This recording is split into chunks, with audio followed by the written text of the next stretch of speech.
Hello students, welcome to the physics class. Students, आज इस physics class में हम लोग अध्ययन जो करेंगे वह है Newton's formula for the focal length of a thin lens. किसी पतले लेंस के लिए न्यूटन का सूत्र जिसके द्वारा हम फोकस दूरी ज्ञात करते हैं। स्टूडेंट्स, कभी कभी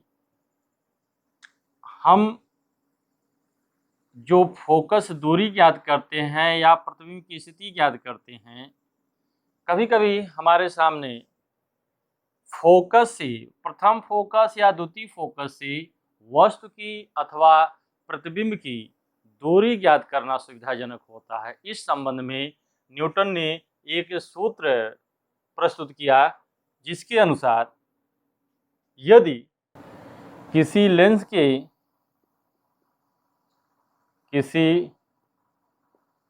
की प्रथम फोकस से किसी लेंस की प्रथम फोकस दूरी, यदि किसी लेंस की प्रथम फोकस दूरी f डैश तथा द्वितीय फोकस दूरी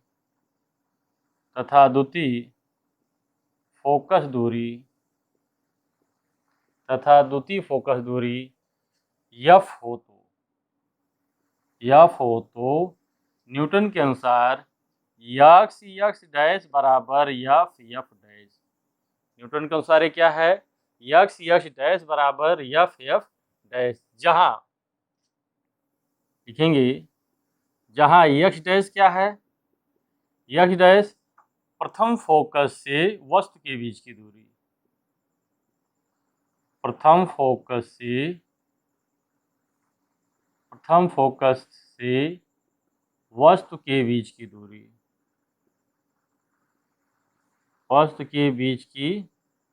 दूरी, और x क्या है? द्वितीय फोकस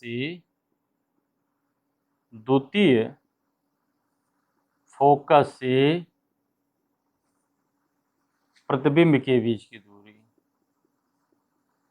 द्वितीय फोकस से प्रतिबिंब के बीच की दूरी।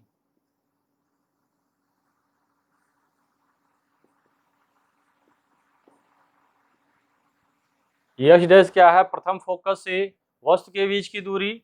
x जो है आपका क्या है? द्वितीय फोकस से प्रतिबिंब के बीच की दूरी। मीनिंग दैट स्टूडेंट्स, ये आपका मान लो प्रथम फोकस है f डैश और ये है आपका द्वितीय फोकस f।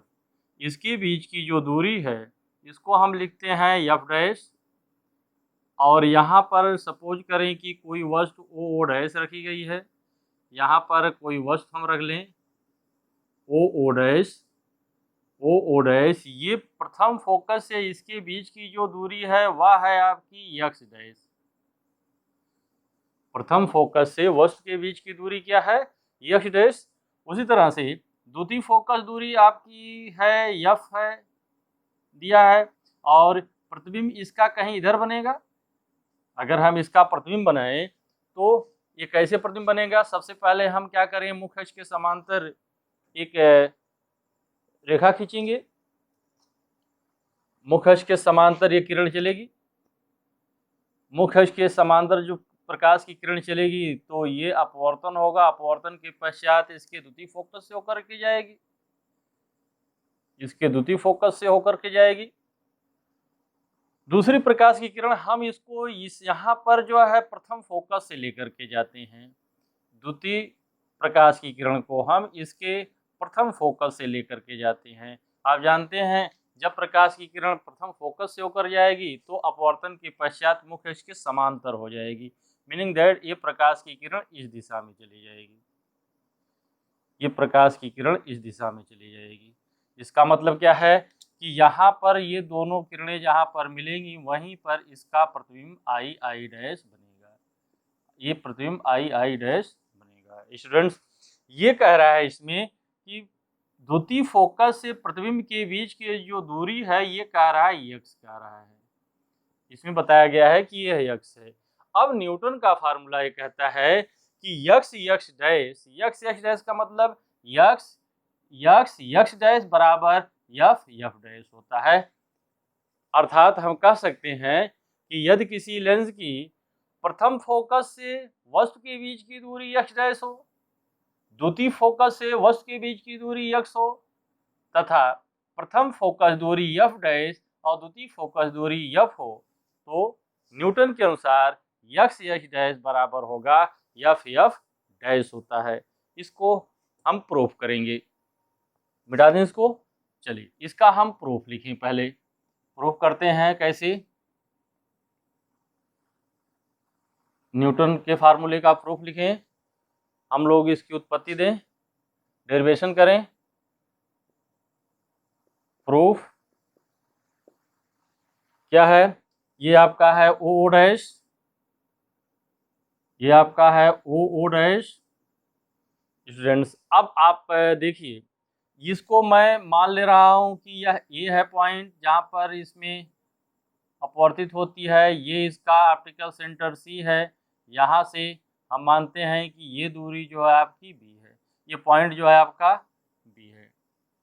स्टूडेंट्स आप देखिए, इस रेज डायग्राम में हमारे पास दो त्रिभुज मिल रहा है। एक त्रिभुज पर हम विचार करें O dash O F dash और सी एफ डैश बी। हम इस त्रिभुज पर विचार करें O dash O F dash और सी एफ डैश बी। इसमें देखें यह एंगल इस एंगल के बराबर है, अपोजिट एंगल। यह एंगल जो है 90 डिग्री है, मीनिंग दैट ये दोनों त्रिभुज जो हैं सिमिलर हैं, समरूप हैं। समरूप होंगे तो क्या होगा, इनकी संगत भुजाओं का अनुपात बराबर होगा।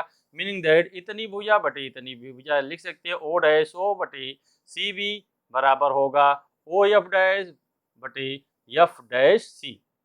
हम लिखेंगे त्रिभुज in triangle O dash O F dash O dash O F dash तथा इंट्रायंगल त्रिभुज F dash C B, F dash C B में क्या होगा, angle O dash F dash O dash F dash O, ये बराबर हो जाएगा, क्या हो जाएगा, ये बराबर हो जाएगा C F dash B, C F dash B. क्यों होगा? क्योंकि ये अपोजिट एंगल है, जिसको हम हिंदी में कहते हैं शीर्षाभिमुख कोण। शीर्षाभिमुख कोण कहते हैं इसको, अपोजिट एंगल या शीर्षाभिमुख कोण कहते हैं। दूसरा हमारे पास क्या मिल रहा है, angle O dash O F dash, O dash O F dash, ये बराबर होगा angle B C F dash, B C F dash. ये क्यों है? ये दोनों कोण आपके समकोण हैं। क्यों हम लिख रहे हैं इसको? क्योंकि ये दोनों कोण समकोण हैं।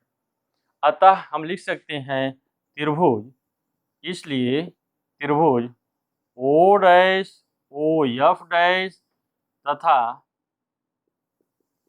त्रिभुज F dash C B, F dash C B, ये क्या है, समरूप है। ये दोनों त्रिभुज कैसे हैं, समरूप हैं। समरूप हैं तो समरूप की जो शर्त होती है उसको हम लिखेंगे। क्या होता है, इनकी संगत भुजाओं का अनुपात जो है बराबर होता है। मीनिंग दैट हम इसको लिख देंगे ओ डैश ओ डैश ओ बटे इतनी भुजा बटे इतनी भुजा, ओ डैश ओ बटे बी सी, यह बराबर होगा ओ डैश ओ बटे बी सी, ये बराबर होगा ओ एफ डैश बटे एफ डैश सी, F dash C, O F बटे होगा एफ डैश सी, इतनी भुजा बटे इतनी भुजा। इसको हम लिख लें इक्वेशन नंबर 1, इसको लिख लें इक्वेशन नंबर 1। पुनः हम क्या लिखेंगे, पुनः हम देखते हैं दो त्रिभुज हमारे पास मिलेगा ए सी एफ और आई एफ आई डैश। देखिए ए सी एफ और आई एफ आई डैश, इसमें क्या होगा, ये एंगल या अपोजिट एंगल या शीर्षाभिमुख कोण है और ये एंगल जो है 90 डिग्री है, अर्थात ये भी दोनों त्रिभुज समरूप होंगे। पुनः हम लिखेंगे, पुनः क्या लिखेंगे, लिखेंगे पुनः त्रिभुज ACF तथा त्रिभुज IFI डैश में क्या होगा आपका angle AFC, angle AFC is equal to क्या होगा, एंगल IFI डैश, ये होगा IFI डैश। ये क्यों होगा, वही क्यों, क्योंकि ये क्या है, शीर्षाभिमुख कोण है, जिसको लिखते हैं अपोजिट एंगल, शीर्षाभिमुख कोण है। दूसरी चीज क्या है, हो गया angle ACF, angle ACF is equal to होगा angle I dash IF।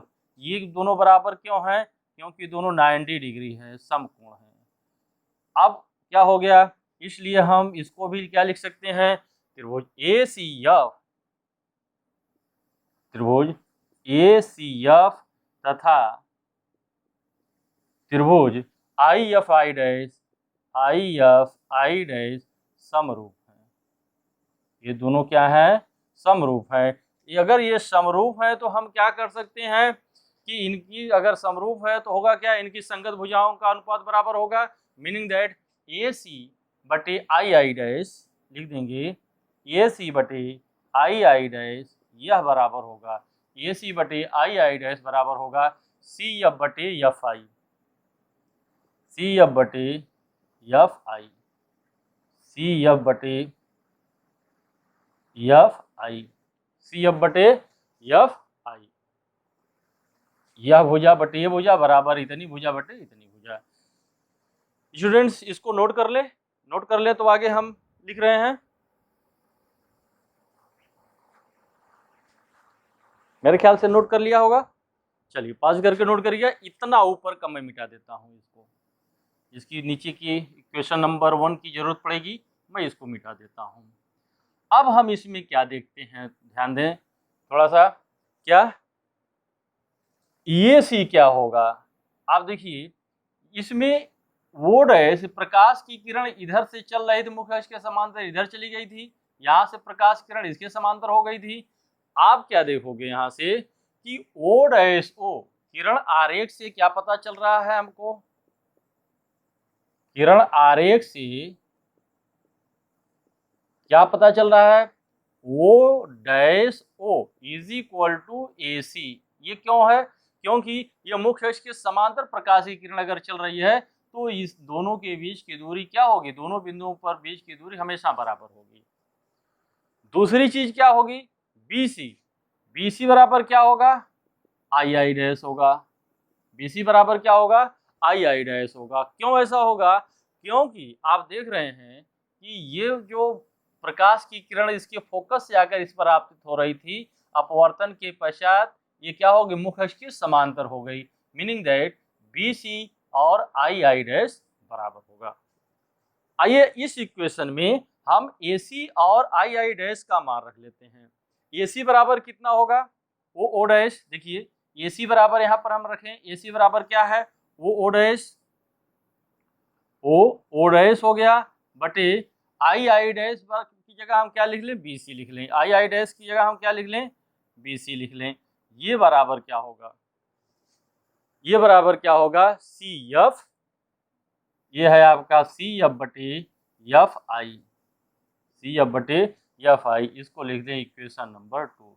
Students ये नीचे इक्वेशन नंबर 1 लिखा हुआ है, आगे हम लिखेंगे, इधर का मिटा दें, लिखेंगे समीकरण 1 और समीकरण 2 से। अगला लिखेंगे हम समीकरण 1 और समीकरण 2 से, लिखेंगे समीकरण 1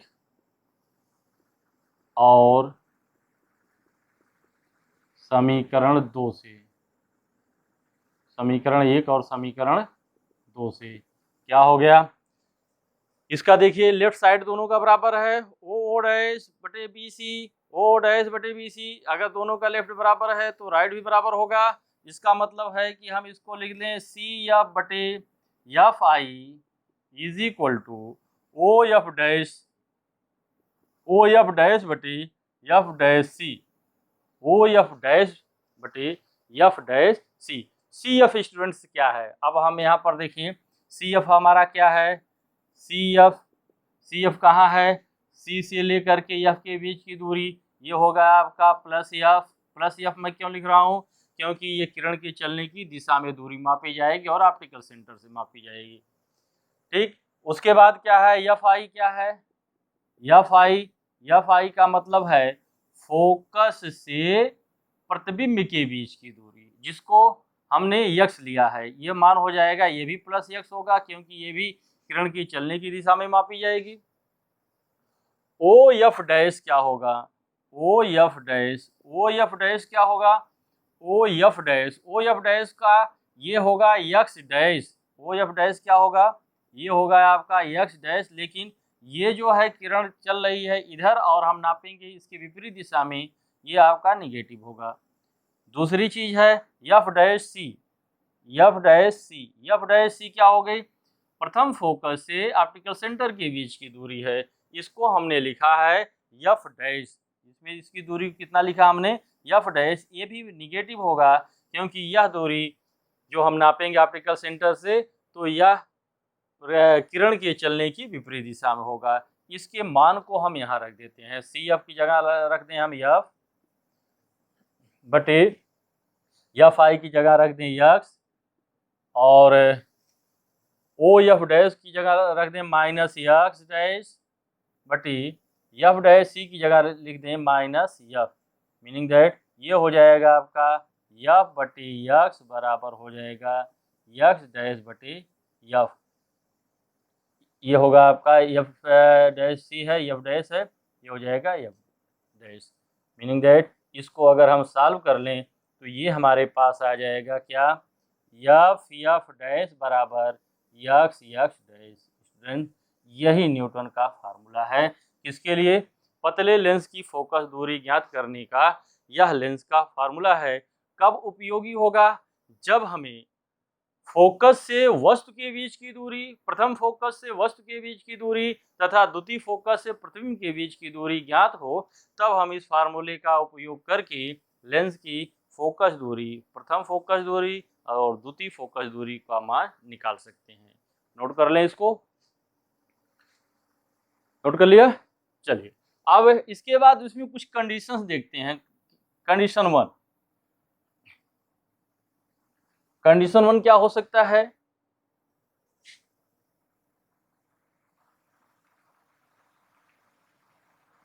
केस फर्स्ट, ये क्या होगा, if both sides of the lens have same medium, यदि लेंस के दोनों तरफ जो माध्यम है समान है, ऐसी दशा में क्या होता है, आप जानते हैं जब लेंस के दोनों तरफ का माध्यम एक ही होता है तो उस दशा में क्या होता है, एफ बराबर होता है माइनस एफ डैश, प्रथम फोकस दूरी और द्वितीय फोकस दूरी दोनों बराबर होती है, लेकिन ये दोनों एक दूसरे की विपरीत दिशा में होती है, मीनिंग दैट यह आपका हो जाएगा एफ बराबर माइनस एफ डैश।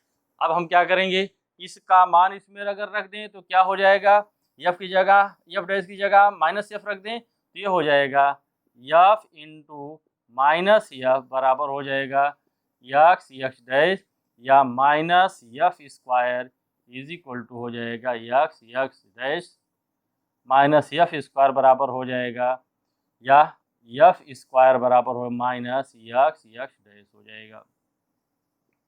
स्टूडेंट्स यदि वस्तु फोकस पर हो, केस नंबर 2, केस 2 क्या हो सकता है, when object is at focus, when object is at focus, object कहाँ, वस्तु कहाँ पर हो, फोकस पर हो, meaning that x dash is equal to 0। अगर ये फोकस पर होगा तो अगर यहीं पर होगा तो एक्स डैश का मान क्या हो जाएगा, 0 हो जाएगा। तो फिर क्या मिलेगा हमारे पास, यक्स का मान कैसे निकालेंगे, इस इक्वेशन देखिए, इससे यक्स का मान कैसे निकालेंगे हम, यक्स बराबर होगा F square by x dash minus के साथ, यक्स बराबर होगा F square by x dash का मान रख दें, इसको मिटा दें इधर का। चलिए ये x बराबर क्या होगा, x बराबर हो जाएगा माइनस एफ स्क्वायर बटे 0 और x बराबर हो जाएगा इनफाइनाइट, मीनिंग दैट यदि उत्तल लेंस के सामने कोई वस्तु फोकस पर है, प्रतिबिंब कहाँ बनेगा, अनंत पर बनेगा। स्टूडेंट इसको नोट कर लें। तो इस पर एक छोटा सा न्यूमेरिकल हम लगाएं, पास करके नोट करिएगा, नोट कर लिया, चलिए ठीक, मिटा दें इसको। चलिए आगे देखते हैं, इस पर एक न्यूमेरिकल देखते हैं।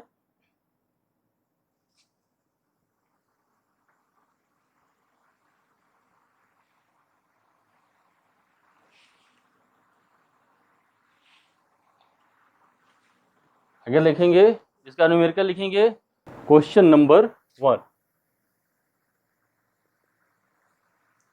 यदि किसी उत्तल लेंस की, यदि किसी उत्तल लेंस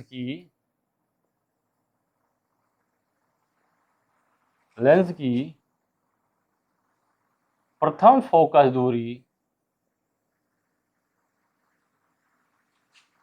प्रथम फोकस दूरी 10 सेंटीमीटर हो तथा प्रथम फोकस से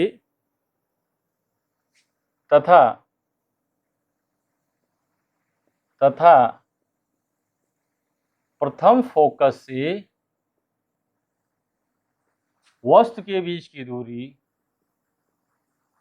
वस्तु के बीच की दूरी तथा प्रथम फोकस से वस्तु के बीच की दूरी 15 सेंटीमीटर हो।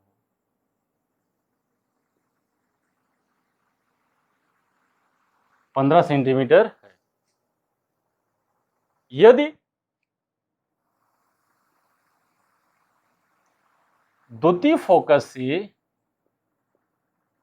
यदि द्वितीय फोकस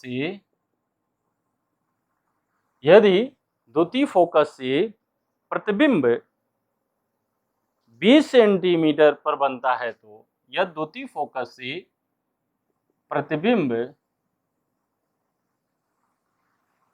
20 सेंटीमीटर की दूरी पर बनता है, तो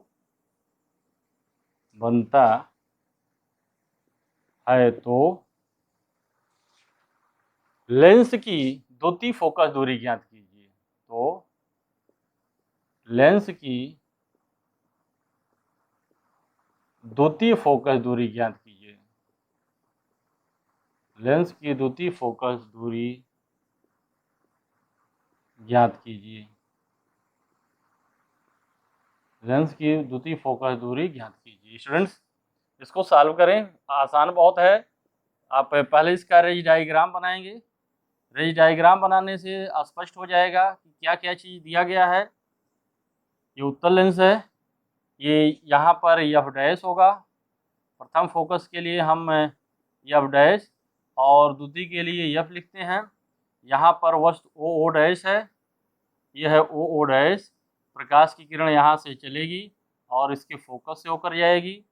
दूसरे को हम जैसा यहाँ से इसके फोकस से लेकर चले थे और ये इसके जो है समांतर हो जाती है, जहाँ पर मिलती है वहीं पर प्रतिबिंब बनता है। ये प्रकाश किरण ऐसे चली, इस दिशा में हो गई, इधर चली, इस दिशा में हो गई, और ये आपका जो है आई डैश है। दिया क्या है, यदि किसी उत्तल लेंस की प्रथम फोकस दूरी 10 सेंटीमीटर है, मीनिंग दैट ये दिया है 10 सेंटीमीटर, ये दिया है 10 सेंटीमीटर, या एफ डैश का मान दिया है 10 सेंटीमीटर। स्टूडेंट इसको हम माइनस लिखेंगे। क्यों माइनस लिखेंगे? क्योंकि ये किरण के चलने की विपरीत दिशा में मापेंगे। अगर इसका सेंटर है, ऑप्टिकल सेंटर है, तो इसके विपरीत दिशा में नापेंगे। दूसरा चीज क्या दिया है? तथा प्रथम फोकस से वस्तु के बीच की दूरी 15 सेंटीमीटर है। ये है आपका दिया है 15 centimetre. Meaning that x dash का मान दिया है। हमारे सूत्र के अनुसार जो हम ड्राइव किए थे उसके अनुसार यह यक्स डैश होगा। ये भी होगा -15 सेंटीमीटर। माइनस क्यों? क्योंकि ये भी विपरीत दिशा में मापी जाएगी।